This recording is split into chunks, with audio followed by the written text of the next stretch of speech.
Hey, what's going on, guys? This is Steve, and good morning to all of you, and welcome all of you in the review of Age of Apocalypse issue number 1. This is Secret Wars tie-in. It's not the normal Age of Apocalypse, it's a Secret Wars tie-in. I have already said it.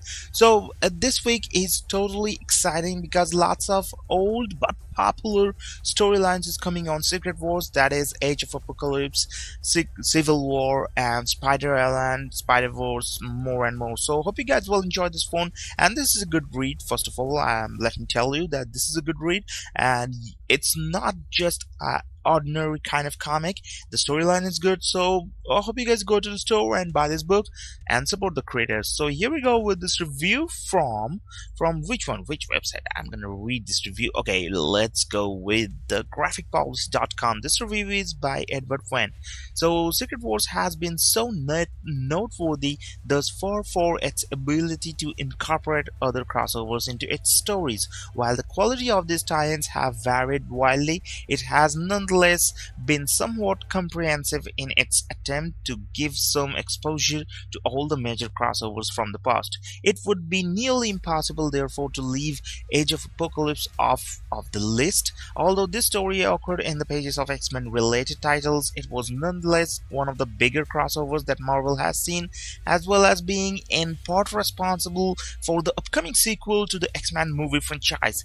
It was told at the time it featured the introduction of the mutant Apocalypse, a mutant of extreme power who undertook a plan for world domination and very nearly succeeded. In the original story, Charles Xavier is removed from the scene early on, and Magneto takes his place as a mutant, championing compromise between between mutants and humans. So while equally being responsible for trying to stop Apocalypse's tyrannical and genocidal reign, where he attempts to wipe out regular humans from existence, as opposed to other tie-ins which have attempted to reimagine or recast some of the major aspects of the stories. This one instead seems to be looking for more of a pure retelling. Apocalypse's horsemen are sent to the Savage Land to track down CYPHER, although he is defended by a group of core X-Men. After he is captured, he is taken to Apocalypse, who is revealed to be employing several other mutants, many of whom have joined his side.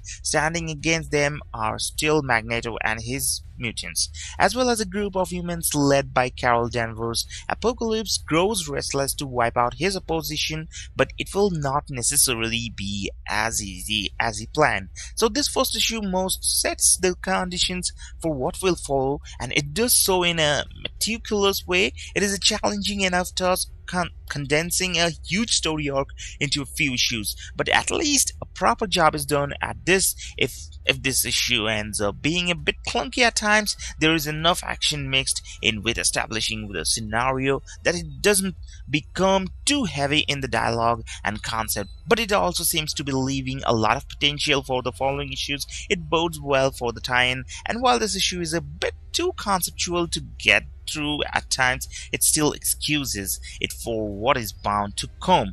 But overall, it's really good. So what IGN.com is saying about this one, we're gonna read the verdict from here. That is, Age of Apocalypse lives up to its original namesake and has plenty new to say on the event. So fans of the 90s event will find this series true to the original while adding in plenty of twists and turns. Newbies should be pulled in the web of intrigue surrounding such heavy hitters as Apocalypse, Sinister, and Magneto. So this is overall, it's amazing from the IGN.com, and this has got a 9 out of 10 stars. So 9 out of 10 is a totally pretty awesome rating. So they're saying about, in one word, Age of Apocalypse issue 1 lives up to the other reputation of the original crossover while offering its own spin. So that is super cool. That is, did I just say it's cool? So that is super cool. So hope you guys have enjoyed it. Don't forget to leave a like, and adios.